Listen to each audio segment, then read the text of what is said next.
রাজনৈতিকভাবে আজকে আমার রাজনীতির পরিচয় উপস্থাপন করছি। আমি বিএনপির রাজনীতি করি, এটি একটি মিথ্যা কথা। তবে আমি মূলত আওয়ামী লীগের রাজনীতি করি, এ কথাটি কোনোভাবেই সত্য হতে পারে না। আমি কিন্তু জামাতের রাজনীতি করি, এটি মূলত সবচাইতে বড় অবিশ্বাস্য একটি কথা। এবং আমি এনসিপির রাজনীতি করি, এটি বর্তমানে আরো একটি অগ্রহণযোগ্য একটি গুজব। এই রাজনৈতিক দলগুলো রাজনীতি করার জন্য আমার কাছে কোনোভাবেই রাজনৈতিক মনে হয় নাই।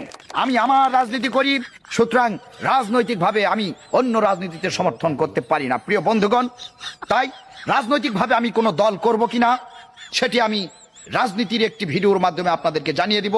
আপনারা রাজনৈতিকভাবে সেখানে সমর্থন করবেন এবং রাজনীতিকতা বজায় রেখে রাজনৈতিক কার্যক্রম